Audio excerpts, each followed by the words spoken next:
پہلے تو میں اس بات کی بھی وضاحت کر دوں کہ ہمارے یہاں آج کی رات معراج کی رات کے نام سے زیادہ مشہور ہے.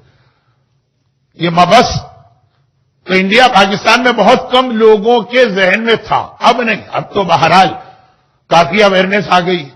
اور یہاں بھی ہمارے یہاں ہماری روایتوں کے اعتبار سے آج کی رات کو شب معراج کہنا بہت مشکل ہے. غلط تو نہیں ہے لیکن بہت مشکل ہے. آج کی اصل اہمیت و خصوصیت مبعث ہے. مبعث یعنی اللہ کا رسول کنتو نبیًا و آدم و بین الماء والطین، کنتو نبیًا و آدم و بین الروح والجسد. کئی روایتیں کہ پیغمبر نے فرمایا میں نبی تھا جبکہ آدم، اب بہت مشکل اردو ہے لیکن وقت کم ہے اور مجمع بھی کوئی نوجوان یا بچے تو ہیں نہیں، سب بڑے لوگ سمجھتے ہیں. آدم آب و گل کے درمیان تھے، ابھی مٹی والے مرحلے میں تھے. ایک روایت ہے کہ میں اس وقت ہی نبی تھا جب آدم کا جسم بن گیا تھا، روح نہیں ڈالی گئی تھی، مگر حکم نہیں تھا رسول کو اپنی نبوت کے اعلان کا. جب یہ حکم آیا وہ آج کی رات 27 رجب مبعث، جس کے حوالے سے میں نے قرآن کی ایک آیت آج ابھی تلاوت کی، ایک آیت آج آپ نے دوپہر کو نماز جمعہ میں سنی ہوگی.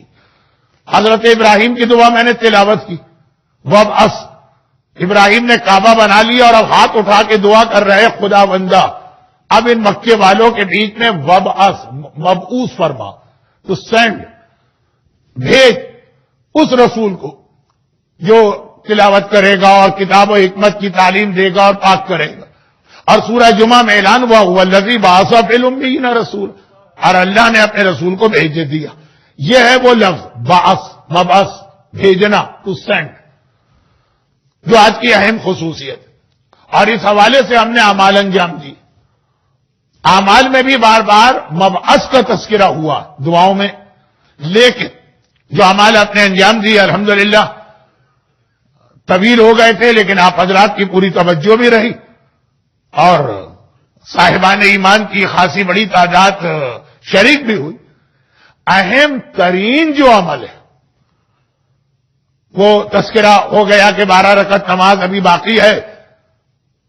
نماز ختم کرنے کے بعد 49 مرتبہ وہ سورے وہ ہو گئے، دعا ہو گئی، زیارت کے اہم فریضے سے بھی فارغ ہو گئے.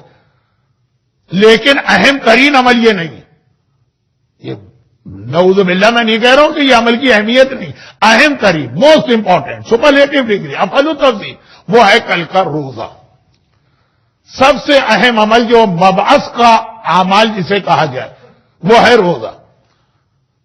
رمضان کے روزے کے علاوہ سال میں 4 روزے جو بہت ہی اتھینٹک حدیث سے اور بہت ہی ہائیلی ریکمینڈیشن کے ساتھ آئیں، وہ 4 روزوں میں سے ایک ہے 27 رجب کا روزہ، پھر 17 ربیع الاول رسول خدا کی ولادت، اور پھر غدیر کا موقع.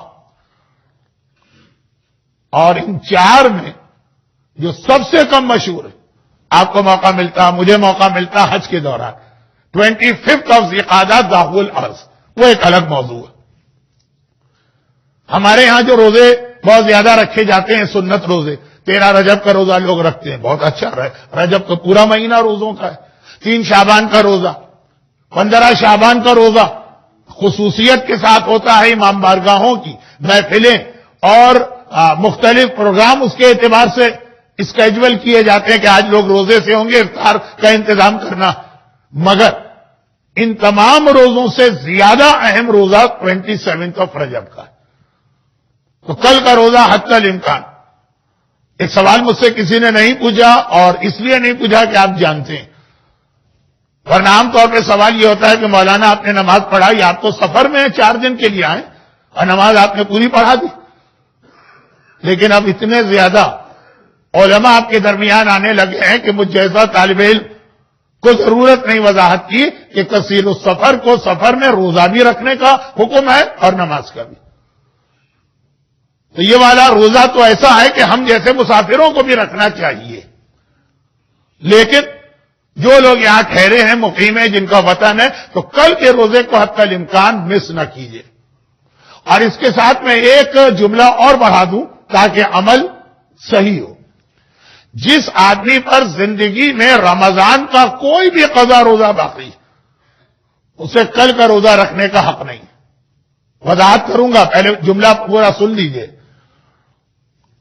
زندگی کا کوئی بھی رمضان کا روزہ باقی ہو تو وہ کوئی بھی سنتی روزہ نہیں رکھ سکتا، خالی کل نہیں، کوئی بھی سنتی روزہ نہیں رکھ سکتا۔ خواتین کے ساتھ عام طور پہ یہ مسئلہ پیش آتا کہ لا محالہ اگر ایک صحت مند جوان عورت ہے تو ہر رمضان میں اس کے کچھ روزے تو چھوٹیں گے۔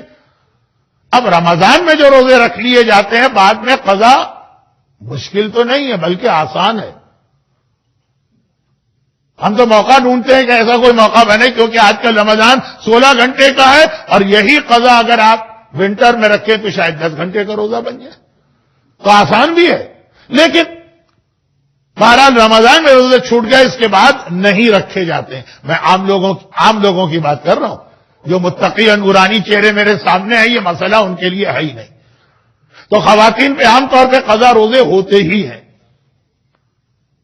اور پھر مردوں پر بھی ہوتے، کچھ نے جان بوجھ کے چھوڑے، کچھ نے سفر میں چھوڑے، کچھ نے کسی ایسی بیماری میں چھوڑے جس کی قضا واجب تھی۔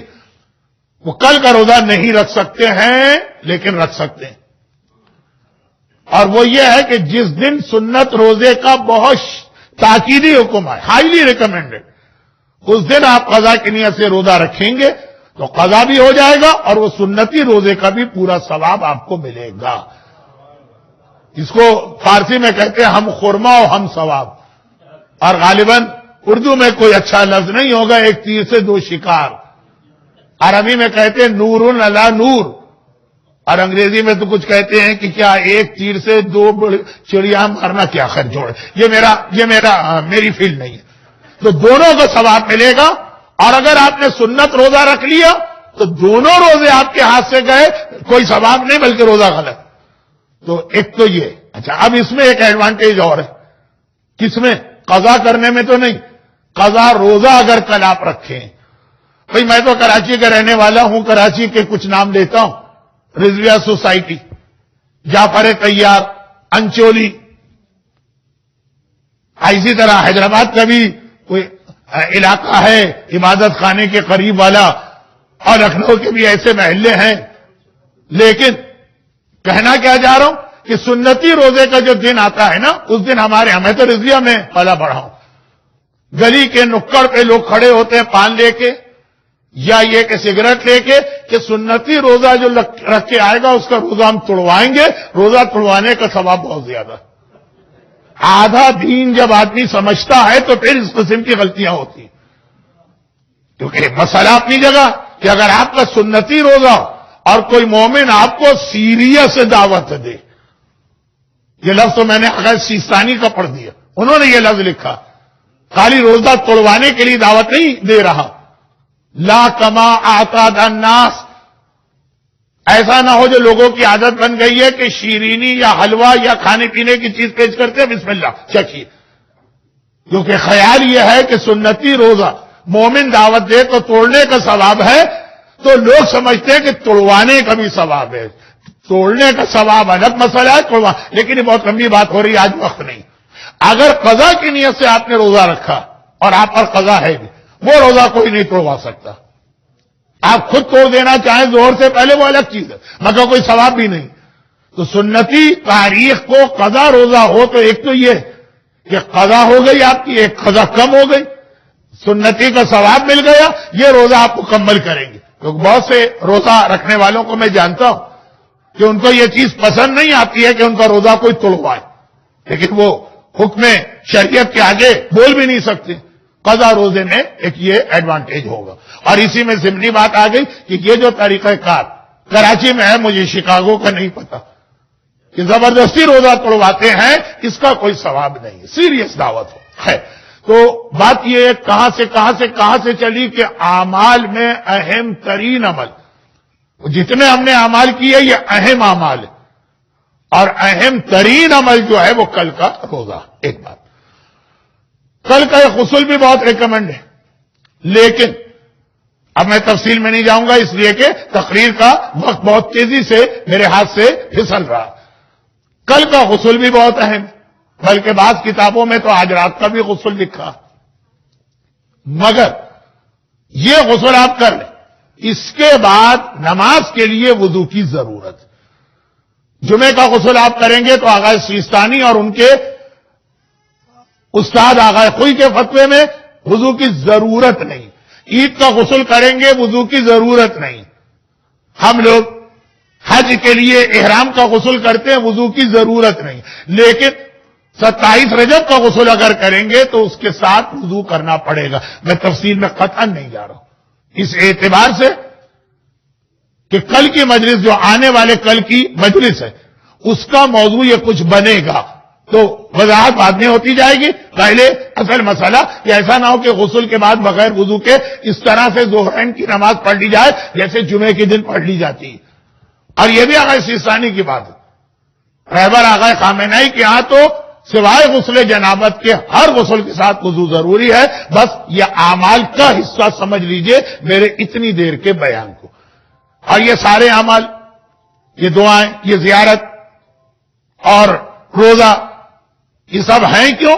کیونکہ کائنات کی تاریخ کے اہم ترین دنوں میں سے ایک دن ہے 27 رجب۔ برحمتك يا أرحم الراحمين وصلى الله على محمد وآله الطاهرين۔